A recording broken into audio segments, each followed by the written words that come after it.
Dans le monde des certifications professionnelles, un échec, ce n'est jamais juste un échec. Ça a des conséquences bien plus profondes qu'on l'imagine, bien au-delà du simple résultat sur papier. Aujourd'hui, on va décortiquer ensemble ce qui se passe vraiment quand on rate l'attestation d'aptitude, l'ADA, qui est, on le sait, essentielle pour les techniciens qui manipulent des fluides frigorigènes. Et surtout, on va voir comment on peut éviter de se retrouver dans cette situation. Alors la question, elle est directe. Échec ADA, et après, qu'est-ce qui se passe?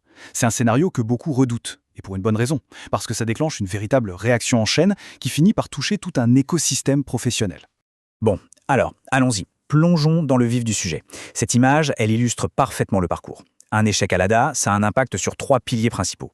D'abord les centres de formation, ensuite les techniciens eux-mêmes, et enfin les entreprises qui les emploient. On va regarder chacun de ces points de plus près. Allez, on commence par le tout premier maillon de la chaîne, les centres de formation. Pour un centre de formation, un échec, ce n'est pas qu'un chiffre dans un tableau Excel. Non, c'est une cascade de temps perdu et de ressources gaspillées. Il faut tout réorganiser, trouver un nouveau créneau, mobiliser à nouveau les formateurs. C'est un vrai casse-tête logistique qui vient perturber toute l'organisation. Ok, on a vu l'impact sur la structure. Maintenant, concentrons-nous sur le coût personnel, le coût humain pour la personne qui est vraiment au cœur de tout ça. Et voilà, ces 2 mots résument tout. Au-delà de la logistique, il y a l'humain. Pour les techniciens ou la technicienne, l'échec, c'est une source de stress énorme. C'est le début d'une période de doute, de remise en question de ses propres compétences et forcément d'incertitude pour son avenir.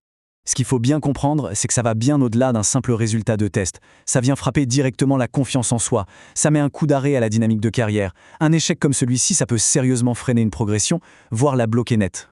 Passons maintenant au 3e acteur touché par cet effet domino, les entreprises. Et là, les conséquences sont à la fois financières et, bien sûr, opérationnelles. Là, le contraste est saisissant. C'est le jour et la nuit. D'un côté, avec la réussite, tout tourne. Les opérations sont normales, les clients sont satisfaits. De l'autre, avec l'échec, tout s'arrête. Les interventions sont stoppées, les projets en attente, les revenus sont perdus et, évidemment, les clients deviennent mécontents. Et ce graphique y met des images sur ces mots. Il montre très clairement l'impact direct et négatif sur les résultats de l'entreprise. Quand un technicien est sur la touche, regardez, la productivité chute, les délais des projets s'allongent et les coûts, eux, ne font qu'augmenter. C'est vraiment une équation perdante sur toute la ligne. Bon, on a bien vu le problème, cet effet domino, c'est un tableau assez sombre, mais la bonne nouvelle, c'est qu'il existe des solutions. Voyons un peu comment on peut transformer ce défi en réussite. La clé, c'est de ne pas rester bloqué. Et face à ces défis, des solutions comme la plateforme e-learning ADA se sont montrées vraiment efficaces.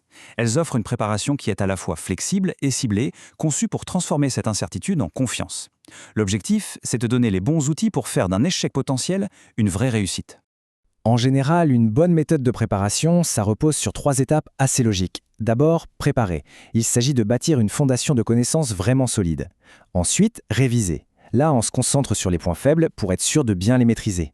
Et enfin, l'aboutissement, réussir, c'est-à-dire aborder l'examen avec compétence et surtout avec confiance. Et tout ça, ça nous amène à une dernière question, une question qui est essentielle. Est-ce que la méthode de préparation qui est utilisée aujourd'hui est vraiment une voie vers le succès ou est-ce que c'est juste une autre façon de se retrouver dans une impasse? C'est une réflexion qui est absolument cruciale pour toute personne concernée, de près ou de loin, par cette certification.